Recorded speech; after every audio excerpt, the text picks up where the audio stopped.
要唔要咪咧？同埋你揾咗同學錄影未啊？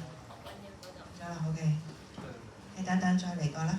我你開住個機撳一撳最上嗰部機，係開埋嗰個，係啊，係安咗佢啊。冇聲啊？有啦。OK，可以啦。Hello， 大家好，我哋係1AB 班嘅第二組。咁我哋組負責嘅活動類型係音樂唱歌。首先我哋同大家介紹下呢本書嘅內容。咁我哋呢本書嘅書名係《瓶子裡的小星星》。咁本書嘅作者就係山萬海依。咁本書嘅出版社係水滴文化。咁呢本書嘅簡介係講述一個男仔將迷路嘅星星收喺瓶子入邊珍藏，因為星星唔快樂。咁呢本書都係可以讓讀者學習放手同埋祝福嘅一本故事書。咁接下來就嚟到故事內容嘅部分。咁故事就講解咗一個熱愛收集寶物嘅小男孩遇見咗一粒迷路嘅小星星，並且將佢收留喺珍藏喺瓶子入邊帶翻屋企。咁小星星就因為離開咗天空而唔再發光同埋發亮啦。咁小男孩佢雖然係唔捨得，但係最後都決定將佢擺翻去天空上面。咁我哋係學習教材有神秘袋啦、瓶子、小星星同埋瓶子裡的小星星故事書、Star in a Jar 自編音樂、小星星背景音樂同埋圖卡歌詞表。而我哋嘅活動設計嘅第一個學習目標係幼兒能按照歌曲旋律唱出歌詞，第二個係幼兒能理解歌詞內容，創作出符合歌詞情景的動作，第三個係幼兒能配合歌詞內容，用不同情感唱出歌曲段落。我哋嘅引起動機係老師播放輕柔嘅音樂，幼兒拍手行入課室，然後坐低進行發聲練習，然後使用神秘袋讓幼兒觸摸裡面嘅星星，觸發佢哋嘅興趣。最後利用呢一粒星星去介紹瓶子裡嘅小星星，瓶子裡的小星星呢本故事書。咁跟住落嚟咧，就等我講下活動過程啦。咁喺引入活動之後咧，老師會先播放歌曲俾幼兒聆聽啦，等佢哋認識呢個歌曲嘅旋律。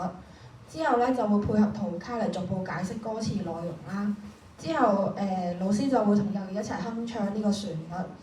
咁哼唱完之後就會正式學習呢個歌詞內容啦。老師會逐句去唱呢個歌曲啦，然後幼兒就跟住唱，咁確保幼兒可以清晰掌握呢個歌詞同埋旋律啦。咁之後就會完整咁一齊唱一次呢個歌曲啦。跟住就到俾幼兒創意發展嘅一個環節啦。咁就會同幼兒一齊為歌詞創作一啲動作啦。之後創作完動作之後咧，就會用一個唔同嘅情感去學習唱呢首歌啦。咁之後就會一路配合動作，一路配合唔同情感咧，就一齊去完成呢首歌。咁跟住就活動總結啦。老師就會同幼兒再唱一次成首歌曲去進行回顧嘅。咁跟住之後就會老師就會同幼兒進行一啲情感分享啦，透過一啲簡單嘅提問去鼓勵幼兒表達自己嘅感受同想法啦。之後就可能鼓勵佢哋啊，俾啲肯定佢哋。之後就作一個總結咯。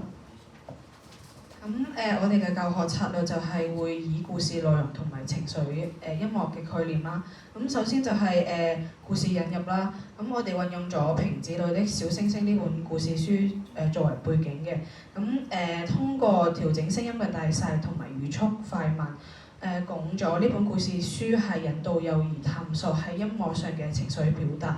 咁幼兒喺學習上可以將情緒放喺聲音上面啦。咁響亮就係代表快樂，而柔和同埋係代表平靜同埋悲傷。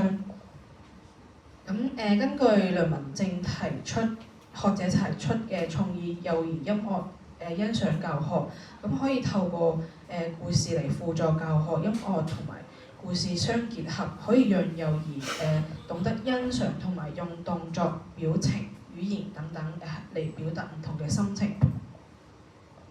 之後第二個教學策略就係、可以通過聲音嘅大細啦，咁老師會引導幼兒唱歌嘅方式啦，例如我哋歌詞當中嘅 Twinkle Twinkle Little Star， 呢句係會以響亮嘅音量同埋活潑嘅速度去演唱嘅，而 Say Goodbye and Watch You Fly 呢句係用溫柔嘅音量同埋柔和嘅方式去演唱嘅。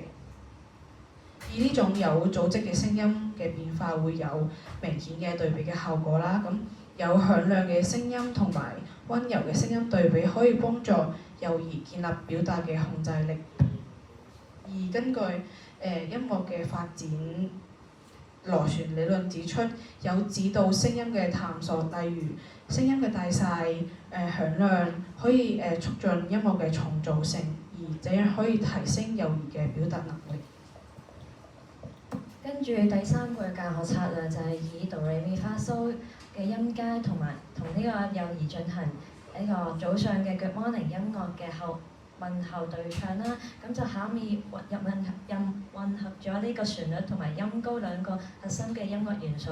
咁根據 Kodály 教學法專家 Chopsik 提及到嘅力度、音色、節奏等都係兒童早期應該有學習嘅音樂概念啦。咁喺教唱之前呢，老師又唱出 Good Morning Children， 而幼兒咧就回應到 Good Morning Miss， 讓幼兒咧可以體驗到上行旋律同埋下行旋律，亦都可以幫助幼兒辨別到聲音嘅高低變化，建立初步嘅音準認知。咁我哋用到嘅促進幼兒創作力嘅表達嘅教學策略有呢：老師通過呢個故事情節引起幼兒嘅動機啦，吸引幼兒進行音樂創作。而幼兒喺了解咗故事情節之後呢，會根據呢個故事情節相關嘅歌詞，自由創作出具體化嘅身體動作啦。咁首先老師會播放音樂影片，然後老師會向幼兒介紹影片中嘅歌詞內容啦，幼兒可以通過呢個歌詞嘅內容結合自己嘅動作啦、表情啦、音量嘅變化去表達歌詞中嘅故事性。例如故事中小男孩執起星星就代表咗好奇啦，咁小男孩放走星星就代表咗不捨啦。然後小男孩見到星星重新回到天空中發亮就代表咗開心嘅。同時老師會引導幼兒去自主設計呢個歌詞動作，譬如手指張開，然後指住上面嘅星星啦，雙手五指來回張開開合起來啦，輕輕跳躍啦，或者身體舒展成星星嘅形狀等。咁每位幼兒可以根據表達自己嘅想法，共同去參加動作嘅創作。咁總結嚟講啦，我哋會引導 K2 嘅幼兒感受愛同埋同理心啦。咁目標就包括準確咁歌唱啦、創意編導動作同埋情緒對比表達。通過音量快慢變化同埋分組論唱啦，令到孩子喺故事同音樂之中融合咗創意同埋情感發展，而且都透過唔同嘅理論，希望可以令到幼兒均衡咁發展。多謝大家。